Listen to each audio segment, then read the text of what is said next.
Why, hello again, everybody, and welcome back to the Independence Public Library's Maker Mondays. As always, I am Mr. Alex, and today we're going to be working on a craft that I would describe in one word as sweet. Sweet for a multitude of reasons, but namely that they're sweet and tasty with gumdrops, and that this project is just really cool. Sweet, dude! So what we're going to be doing, like the name implies, is we are going to be creating gumdrop trees. And I like to call this the Gumdrop Tree Challenge. So using nothing but toothpicks and gumdrops, you are going to create your very own tree sculptures.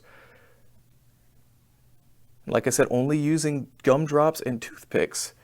And you're going to try to either make them as tall as you can, or as complicated as you can, or with a really cool, unique design. The challenge is up to how you want to try making the tree. So as you can see here, I've got 3 different sculptures that I've made. 2 of them obviously kind of shaped like trees, and this one's more of a tower. And you don't have to make a tree with the materials if you don't want to. That's just a starting idea. If you would prefer to make something else as a sculpture, go right ahead. It's up to you. So, like I said before, you can only use gumdrops and toothpicks. But if you don't happen to have either of these at home, just come on down to the Independence Public Library, because starting now, we are going to be handing out kits with gumdrops and toothpicks on a first-come, first-served basis. So if you want to get your own Gumdrop Tree Challenge kit, come into the Independence Public Library as soon as you can, so you can pick them up before they're gone. Okay. Now that that's the case, let's take a look at what we've got here. Like I said, most of these are shaped like trees, but this one is shaped like a tower. And before we get started, one point that you might want to note is while these 2 are made primarily out of triangles, the shape for this one is mostly squares. This is an important thing to note because if you notice, if I try to push and budge this around, it's very good at holding its shape. Same with this one, mostly triangles. If I try pushing and moving and manipulating, it moves a tiny bit, but it doesn't really change shape all that much. Whereas if we compare it to this one, which is mostly squares, I can bend it, I can warp it, I can completely shift it around and make it look, well, almost nothing like it did when it started. And it looks really cool. But you've got to remember that if you're trying to make a sturdy sculpture, having it move like this might not be the best idea. And that's because this is made mostly out of squares, and these are made out of triangles. Triangles are the strongest shape. There's the least amount of areas where you can make it budge. So if you want to make your sculpture really sturdy, use a lot of triangles in your design. It's similar for if you're making bridges or towers or anything else. Triangles are very strong shapes. Squares, yeah, not so much so. Okay, now that I've given you that little piece of advice, let's get started. Okay, everyone, now that we've got our materials, I've set up a paper towel to work on. Using a paper towel or a plate to make sure you don't make your table space a mess is very much preferred. So before we get started, I wanted to expand a little bit on what I was talking about when it came to the shapes you build things with. So let's take a look right here. If we take a look at the triangle, we've got these 3 sides, and I can't change the size of the sides. They are the length they will be, and so when I pull and tug on it, it doesn't really change at all. It budges a tiny bit and then returns to its normal shape. Because without changing the size or the length of the side of the triangle, you can't get a different 3-sided shape out of it. That is not true for shapes with more than 3 sides. So if we look at the square right here, I can bend and move it and the angles change. Of course, I'm not changing the length of the sides, but the angles are able to change and morph and shift, and suddenly it's not even a square anymore. it becomes all these different kinds of four-sided shapes without ever changing the lengths of the sides. You can't do that with triangles or other three-sided shapes. Three sides, firm. More than three sides, well, it can warp and be wobbly.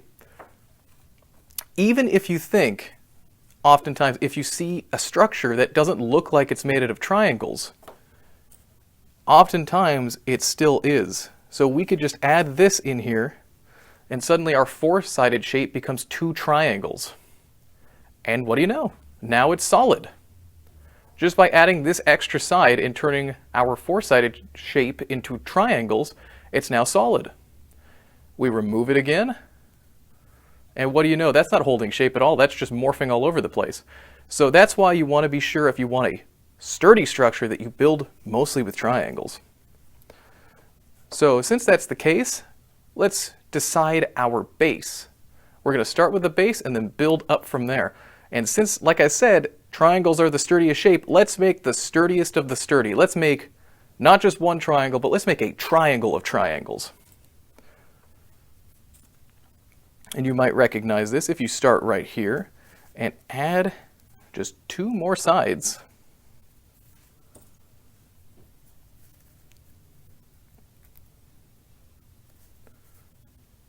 You suddenly have an upside down triangle and a right side up triangle. And then just one more time, add two more shapes, or two more sides, I mean. And bam, three triangles. But we can go even further. We add two more sides to the very tippy top, and suddenly our triangles have come together to make an even bigger triangle, and all of them are individually strong. I can't really change this very much. And we're going to make this our base for this test one. And then on top of that, I'm going to make myself some more triangles. Just like similar to the base, but this time going upwards.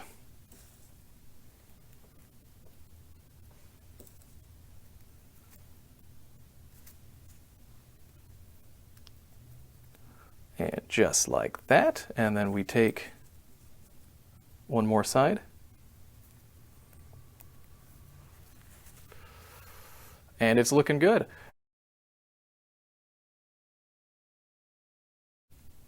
We'll just do that to the other two sides.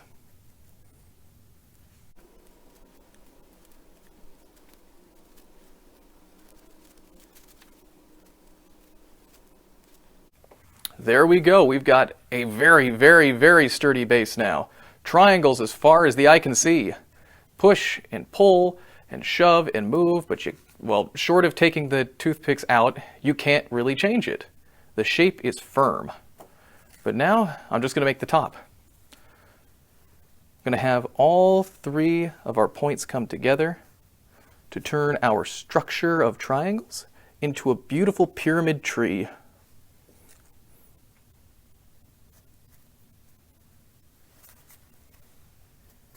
Oops.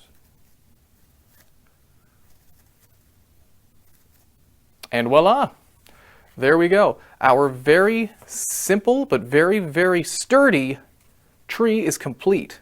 And this is by no means the one that you have to make. Remember, you can do whatever you want.